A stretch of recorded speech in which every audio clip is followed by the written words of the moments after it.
There are only a small number of pink beaches scattered throughout the world.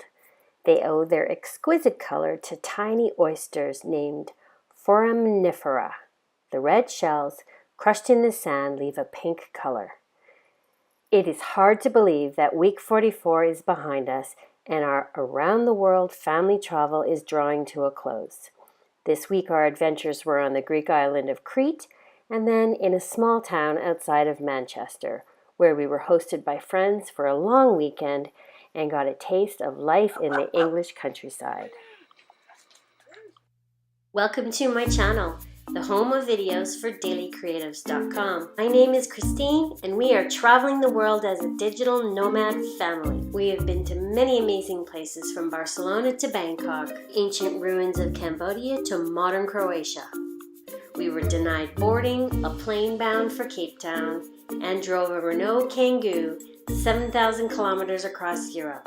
I have cooked meals in all sorts of kitchens and even done an Annie Sloan IKEA hack in an apartment in Hong Kong. Don't miss any of our adventure or what comes next. Head over to dailycreatives.com. The link is in the description box below. I write new posts about 2 times per week about a variety of topics, including travel, creative ideas and projects, and observations from my life. Don't miss any of it by joining us. As a small gratitude, you will receive 2 free downloads, the World Travel Tested Packing List and Chapter 1 from Fruitless at 40. Considered to be the best sunset view in Crete, looking out over Thalasarna Beach, we enjoyed one of our last nights on the island. If I could sum up our 10 days, I would highlight the wonderful climate, the sincere hospitality, the great food and wine, and the overall easy pace of life. But driving on the wide roads in Crete is quite unusual.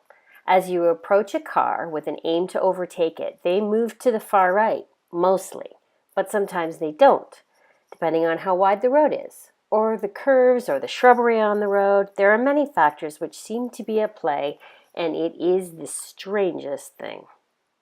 Sadly, we had to leave Crete. For our flight over to Manchester, we enjoyed the service of EasyJet.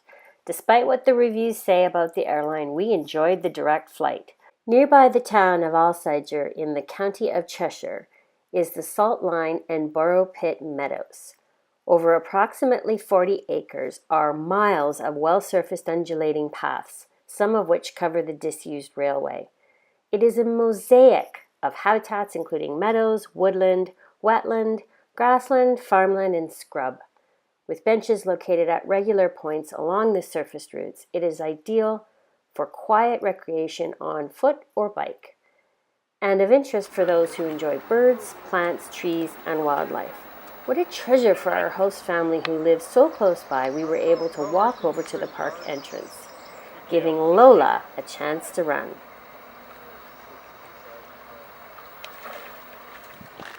Did you see the kestrel before? Hovering? No, I didn't. As we were coming off, it was hovering for a while, then it dived straight down, so it must have got something. But dogs are not the only ones who get to enjoy the park. Disused railways often provide important wildlife habitats, as they have been allowed to develop relatively undisturbed over the last 100 years. As a result, they support a wide variety of wildflowers that are seldom seen on surrounding farmland.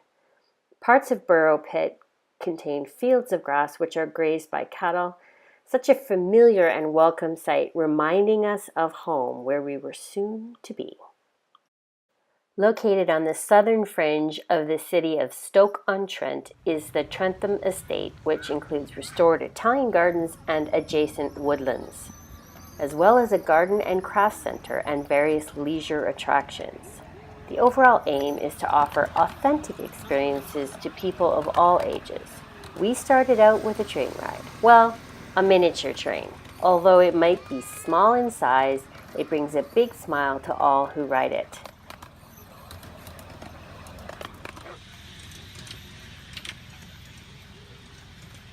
Next was the circular lakeside walk alongside the River Trent with a bird hide through the cascading weir, past the lakeside cafe, along atmospheric woodland trails through the annual meadow with giant dandelion sculptures.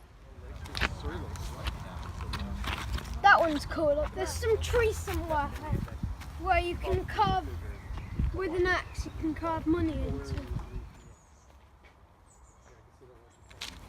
Oh, it's wicker underneath. Yeah, they take some making, don't they? I assumed they were wooden. Then you can enjoy the Barefoot Walk, where you tantalize your toes with an array of testing textures, including mud, bark, babbling streams, grass, and pebbles. Not only is the Barefoot Walk fun, but it's therapeutic too. As you walk, you will be improving your health and vitality.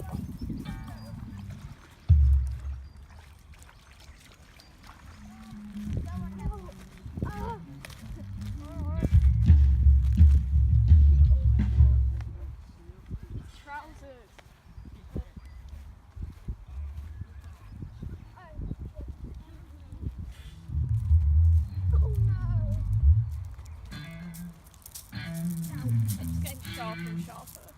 What? They're getting sharper and sharper. Yeah. And also longer. What? And we're forgetting that. Yeah.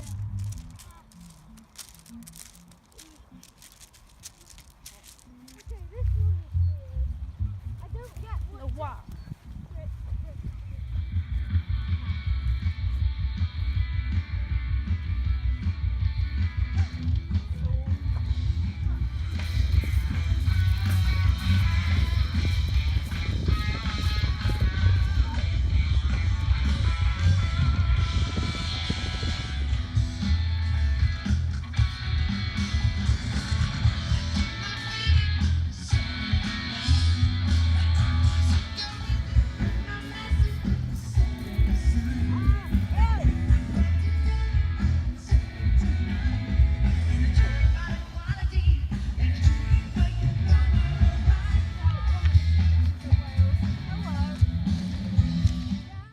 Oh, and the showcase gardens that were on display in their full glory already, even though it was only early June.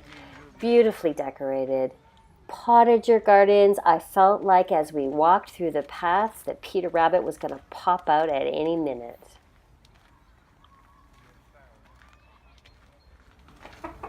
Does she like these sorts of birds? Mm-hmm.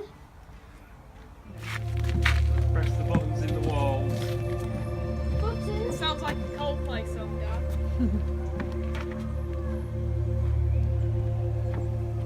Nothing. Yeah, a lot of them don't work anymore. Nothing. That did something.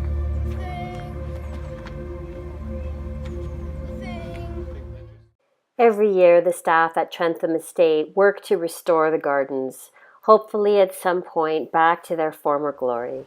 What a treasure to be able to come to this place season after season, see the changes, watch what's coming up, and even in the wintertime when the whole scenery is covered in snow. I hope you enjoyed our view of week 44 in Crete and here in Manchester, where the scenery is just beautiful. Stay tuned for next week as we wrap up our tour.